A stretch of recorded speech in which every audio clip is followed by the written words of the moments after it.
actually Joe's recording. All right, so first of all, I'd like to thank everyone for taking time off from their schedule to come. Oh, you're right.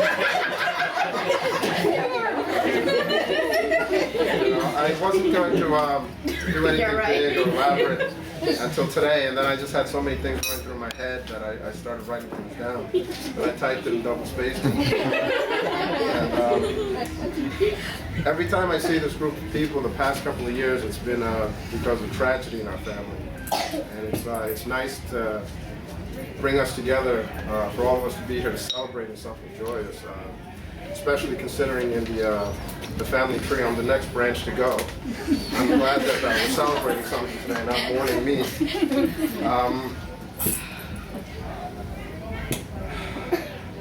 I want to thank all of you for your support, your prayers, and your thoughts during the past 4 years now. We've really been through a lot, and we're here today to celebrate something really amazing. I remember when Priya was born, like my sister said before, the turmoil in the household and the community. It was a crazy time, and I remember my father had left the house. He went to his side of the family. He said he's not coming back. He told my mother that we have to do something because he's not going to live here. He can't face people. And my mother usually, as she always does, she says, I'm taking it to the Lord in prayer. I'm not worried. Everything's going to be all right. You know my mother. And I didn't know what to do. I didn't know what to think. And then I remember my father came home one day, and I think you'll remember when he was sitting on the steps outside. It was May, and he was just sitting there. And I told him, listen, there was an uncle named Kunyangu and Daisy, and they couldn't have kids. And we were talking about giving Charisma to them to raise. And my father said, no, she's my granddaughter, we'll raise her here. And even though my mom already decided that we're going to do it, she let him think, as usual, that it was his idea. So he felt like it was his decision. And the fact that he came here in '09 and took her to India, where people are going to know that he didn't care. And that said a lot about how he felt about it. Because he didn't care. People were going to ask questions. She had another kid. And for him to come here and bring her to India, to that little village where people are going to talk and he's going to be the center of all that, it just shows that you were his. And he didn't care what people had to say. Today's your Sweet 16, and it's a day that most overeager teenage girls can't wait to experience things and get into things. And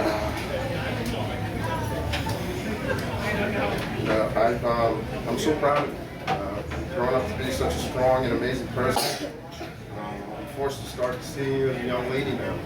Instead of that little kid that used to come down to the basement and follow me around.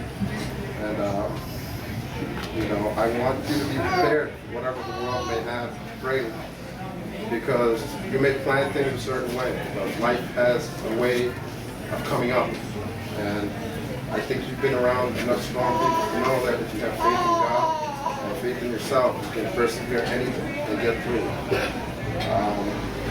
You and I have a bond. It's changed over the years as we've grown up. And you went to live with your father, and I started having my own kids. But you were kind of my internship.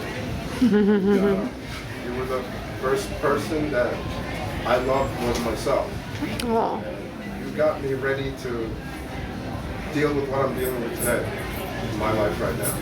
I was able to put aside myself, look at everyone else, kind of like my mom did. And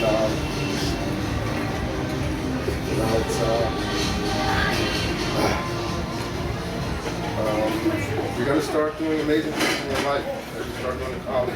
You're preparing for life. You're going to get there to do something you're going to reach. I want you to reach past the stars and go through the sun, because the stars aren't good enough. I want you to be a smart person, and I pray that you make smart decisions, so I have peace in my mind. And whatever you decide to do in your life will bring you joy and happiness as you've brought to us in these years. It means so much to me. And, you make me smile on my worst days. Even if I don't say anything, I come up and I see not. I'm going to land the couch.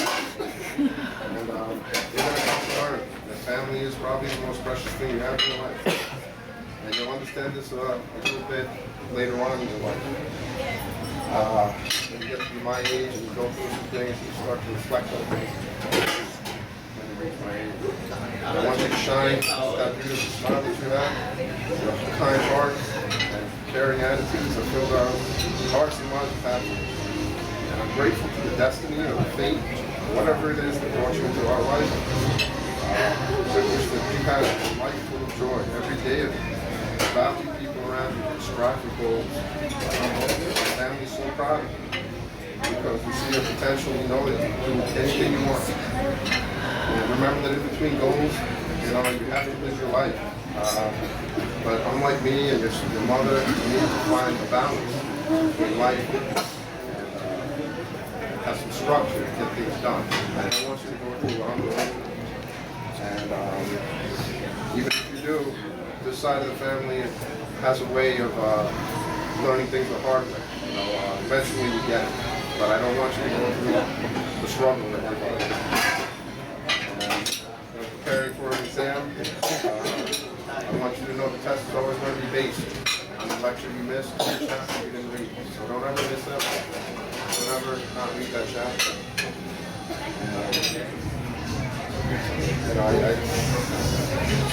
A wise woman told me that the talent you have is what God has given to you.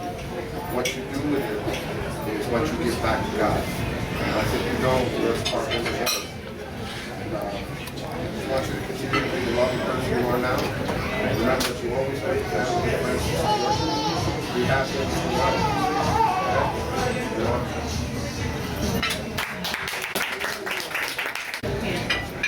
Save the rest of your wedding. I don't think we're allowed to.